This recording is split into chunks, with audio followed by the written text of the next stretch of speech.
We're reading The Kitten Who Thought He Was a Mouse. There were 5 Miggses, Mother and Father Miggs, and Lester and 2 sisters.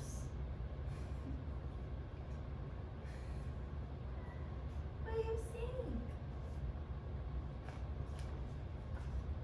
They had, as field mice usually do, an outdoor nest for summer in an empty lot and an indoor nest for winter in a nearby house. They were very surprised one summer day to find a strange bundle in their nest, a small gray and black bundle of fur and ears and legs with eyes not yet open. They knew by its meowing that the bundle must be a kitten, a lost kitten with no family and no name.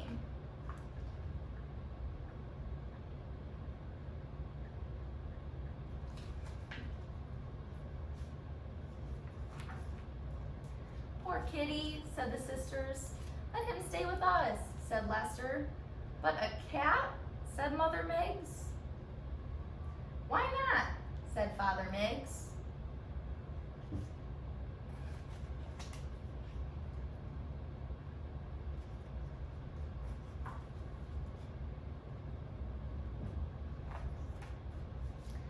We can bring him up to be a good mouse. He never need find out he is really a cat. You'll see, he'll be a good thing for this family. And that's how Mickey Miggs found his new family and new name. After his eyes opened, he began to grow up just as mice do, eating all kinds of seeds and bugs, drinking from puddles, and sleeping in a cozy pile of brother and sister mice.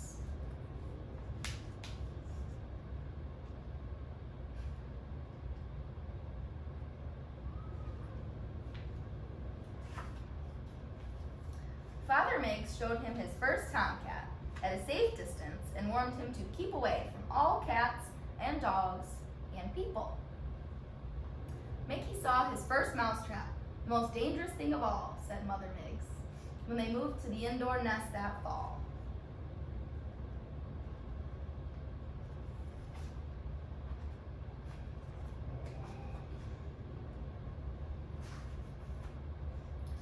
He was too clumsy to steal bait from traps himself, so Lester and the sisters had to share with him what they stole.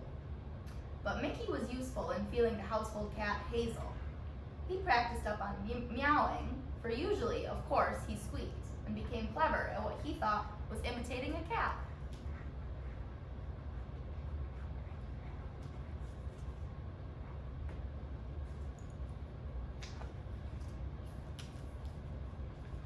He would hide in a dark corner, and then meow, meow, he'd cry. Hazel would poke around, leaving the pantry shelves unguarded, while she looked for the other cat. That gave Lester and his sisters a chance to make a raid on the leftovers. Poor Hazel! She knew she heard, even smelled, another cat, and sometimes saw a cat's eyes shining in a corner, but no cat ever came out to meet her.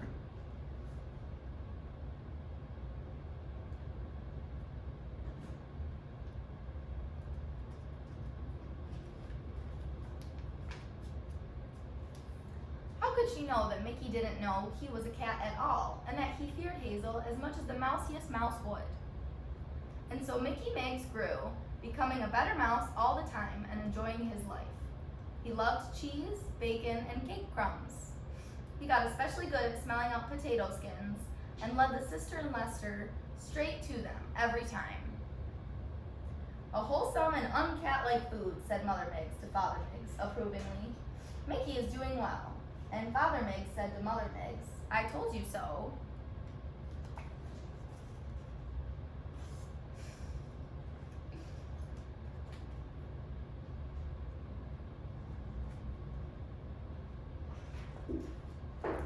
Then one day, coming from a nap in the wastepaper basket, Mickey met the children of the house, Peggy and Paul. Eek! Mickey squeaked in terror. He dashed along the walls of the room, looking for his mouse hole. It's a kitten, cried Peggy as Mickey squeezed through the hole. But it acts like a mouse, said Paul. The children could not understand why the kitten had been so mouse-like, but they decided to try to make friends with him. That night, as Mickey came out of his hole, he nearly tripped over something lying right there in front of him. He sniffed at it. It was a dish. something to drink.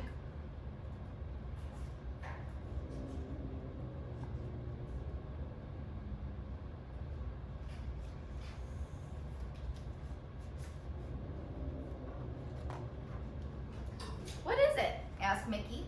Lester didn't know, but timidly tried a little. "No good," he said, shaking his whiskers. Mickey tried it, tried some more, then some more, and some more and more and more, until it was all gone. "It's probably poison and you'll get sick," said Lester disgustedly. But it wasn't poison, and Mickey had a lovely feeling in his stomach from drinking it. It was milk, of course. And every night that week, Mickey found a saucer of milk outside the same hole. He lapped up every drop. "He drank it, he drank it," cried Peggy and Paul happily each morning. They began to set out a saucerful in the daytime too. At first, Mickey would drink the milk only when he was sure Peggy and Paul were nowhere around. Soon, he grew bolder and bolder and began to trust them in the room with him.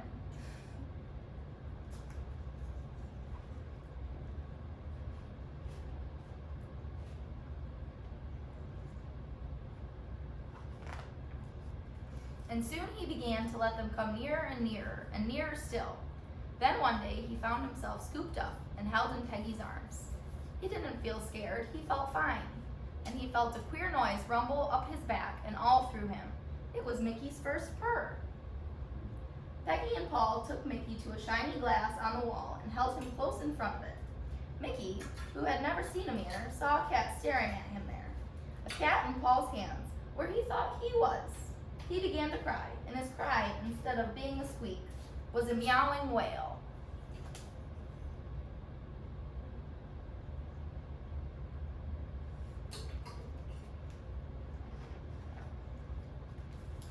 Finally, Mickey began to understand that he was not a mouse like Lester and his sisters, but a cat like Hazel. He stayed with Peggy and Paul that night, trying not to be afraid of his own cat self. He still didn't quite believe it all, however, and next morning he crept back through his old hole straight to Mother Miggs. "Am I really a cat?" he cried. "Yes," said Mother Miggs sadly, and she told him the whole story of how he was adopted and brought up as a mouse. "We loved you and wanted you to love us," she explained. "It was the only safe and fair way to bring you up."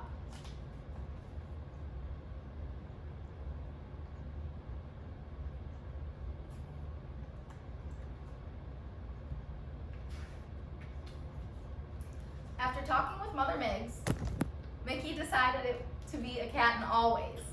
He now lives with Peggy and Paul, who also love him and who give him lots of good milk and who aren't afraid of his purr or his meow.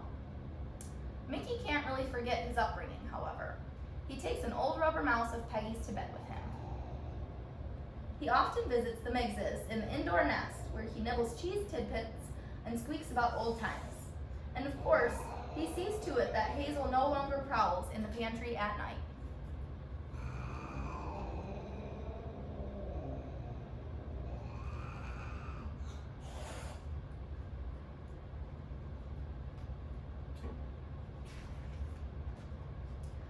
"Oh, I'm so fat and stuffed from eating so much in Hazel's pantry," Father Miggs often says happily to Mother Miggs.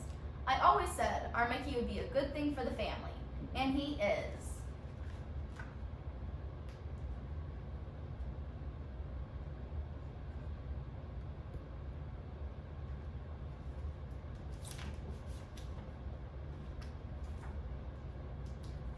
That's the end, guys.